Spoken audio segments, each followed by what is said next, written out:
ఆంధ్రప్రదేశ్లో కొనసాగుతూ వస్తున్న కాంగ్రెస్ ప్రభుత్వం హవాను అప్పట్లో ఎన్టీఆర్కి మాత్రమే ఉంది అని మీడియా రారాజు రామోజీరావు నమ్మేవారు.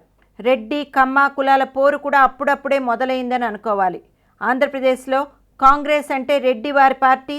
నీలం సంజీవరెడ్డి నుండి కాసు బ్రహ్మానందరెడ్డి, చెన్నారెడ్డి, మొన్న వైఎస్ రాజశేఖర రెడ్డి, కిరణ్ కుమార్ రెడ్డిల వరకు కాంగ్రెస్ పార్టీ రెడ్డి వారిదే. ఈ కాంగ్రెస్ రెడ్డి ఆధిపత్యానికి చరమగీతం పాడాలని రామోజీరావు ఎప్పటినుంచో కలలు కనేవారు.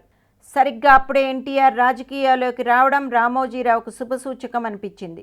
1984లో వచ్చిన ఎన్నికల్లో రామోజీరావు ఎన్టీఆర్ తెలుగుదేశం పార్టీకి పూర్తి మద్దతు ప్రకటించారు. ఈనాడంటే ప్రజల్లో ఉన్న విశ్వసనీయత ఎన్టీఆర్కి ఎంతగానో ఉపయోగపడింది. ఎన్టీఆర్ తిరుపతి నుంచి మంచి మెజారిటీతో గెలిచారు. తెలుగుదేశం అధికారంలోకి వచ్చింది. రామోజీరావు కోరుకున్న కమ్మ రాజ్యం మొదలైంది. తర్వాతసారి ఎన్నికల్లో కాంగ్రెస్ మళ్ళీ అధికారంలోకి వచ్చినా ప్రజల్లో వారి పట్ల నమ్మకం పూర్తిగా పోయింది. ఇంతలో ఎన్టీఆర్ జీవితంలోకి అడుగుపెట్టారు లక్ష్మీ పార్వతి. ఒక రచయితగా తనను పరిచయం చేసుకుని ఎన్టీఆర్కు భార్యగా కొత్త అవతారం ఎత్తారు ఆమె. వీరి పెళ్లిని నందమూరి కుటుంబం అస్సలు ఒప్పుకోలేదు. కానీ లక్ష్మీ పార్వతి మాత్రం మెల్లమెల్లగా ఎన్టీఆర్ని, టీడీపీ పార్టీను తన గుప్పెట్లో పెట్టుకున్నారు. ఎన్టీఆర్ కూడా ఆమెను పూర్తిగా నమ్మారు. 1994లో ఎలక్షన్స్లో మళ్ళీ తెలుగుదేశం అధికారం చేజిక్కించుకుంది. ఎన్టీఆర్ రెండవసారి ముఖ్యమంత్రి అయ్యారు. ఇందులో రామోజీరావు గారు చేసిన కృషి మాటల్లో చెప్పలేం. సరిగ్గా 8 నెలలు గడిచాయి. ఆ రోజు ఎప్పట్లాగే రామోజీరావు గారు ఎన్టీఆర్ రాష్ట్ర స్థితిగతుల గురించి మాట్లాడుకుంటున్నారు. అప్పుడు ఎన్టీఆర్ పొరపాటుగా అన్న ఆ మాటలు ఏపీ రాజకీయాలనే తలక్రిందులుగా చేసేసింది.